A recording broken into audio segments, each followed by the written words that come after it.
வணக்கம். நீண்ட நாட்களின் பின்பு ஒரு காணொளியில் சந்திக்கிறோம். நாம் இன்றைக்கு பேச எடுக்கிற விடயம் குடிப்பழக்கம்.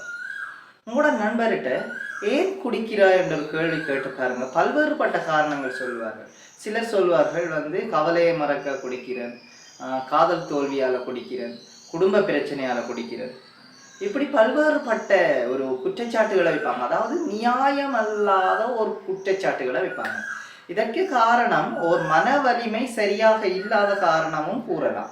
அதாவது இப்ப குடிப்பழக்கம் இருக்கிறவர்களை பார்த்தீங்கன்னா ஒரு இடத்துல அவங்க ஒரு விஷயத்தை யோசிச்சு கொண்டே இருப்பாங்க. அவங்க குடிக்கிறதுக்கான காரணங்களை திரட்டி மற்றவர்களுக்கு அதை சொல்லி அதை சில விஷயங்களை நியாயப்படுத்த செய்வாங்க. மற்ற சிலர்கள் குடிக்கிற என்ன காரணம் என்று சொன்னால் ஒரு என்ன சொல்ற ஒரு கெத்து என்று சொல்லுவாங்க. அதாவது ஒரு அந்தஸ்தை மேம்படுத்துவதற்காக. அது பணக்கார சந்ததிய வம்சத்துகளில் இருந்துதான் அப்படியே வளர்ந்து. உண்மையிலே குடி என்ற அந்த அல்கஹால் என்றது சோமபானம் என்ற அந்த ஆரம்ப காலத்துல இருந்த அந்த சோமபானம் என்ற அந்த விஷயத்துல இருந்துதான் அப்படியே கொஞ்சம் கொஞ்சமா அது இப்ப புது நவீன தரப்பட்ட பல்வேறு விதங்கள்ல அடிக்கப்பட்டு வந்து கொண்டிருக்கிறது. ஆனால் இந்த குடிப்பழக்கம் இருக்கிற ஒவ்வொரு மனிதர்களையும் எடுத்து பாருங்கள், ஏதாவது ஒரு பிரச்சனையில மாட்டிக்கொண்டே இருப்பாங்க. குடிப்பழக்கத்தால வர பிரச்சனைகள் மேலே எல்லோருக்கும் தெரிந்த விடயம்தான்.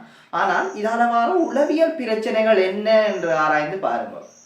உங்களோட நண்பர் குடிக்கிறார், ஒரு காதல் தோல்வியால குடிக்கிறாருண்டா அவர்கிட்ட இப்படி ஒரு கேள்வி எழுப்புங்க. காதல் தோல்வியால் மாட்டிக்கொண்டு, அதாவது காதல் தோல்விக்கு உட்பட்ட எல்லோருமே குடிப்பதில்லையே, நீ ஏன் குடிக்கிறாய் என்ற ஒரு கேள்வியை கேளுங்க. அதாவது காதலால் தோற்ற எல்லோரும் உண்மையிலே குடிப்பதில்லை தானே என்ற ஒரு கேள்வியை நீங்களே உங்களுக்குள்ள ஏற்படுத்தி கொள்ளுங்க.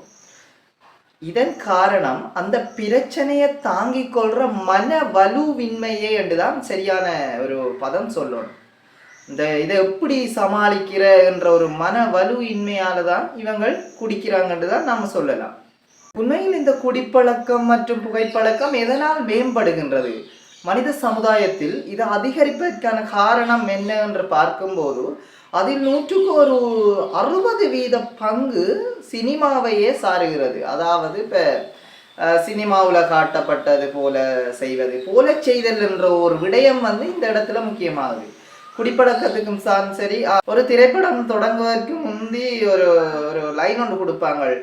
புகைப்பழக்கம் உடல் நலத்திற்கு தீங்கானது, மதுப்பழக்கம் நாட்டுக்கு வீட்டுக்கு கேடுகின்றது. ஆனால் அந்த படத்திலே அந்த இது காணப்படுகிறது.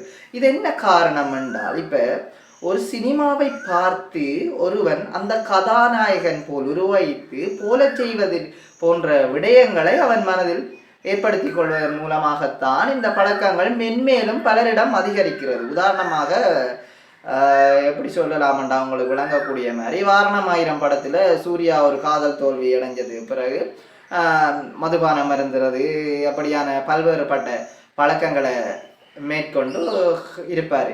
இதை ஒரு சாதாரண மனிதன் எப்படி விளங்கி கொள்றான் என்றதுல தான் உண்மையான விஷயங்களே இருக்குது.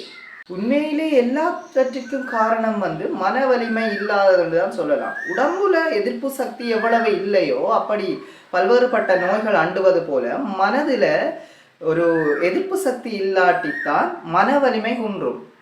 பல்வேறு எதிர்ப்பு சக்திகள் அதிகரிக்கும்னு சொல்லணும்.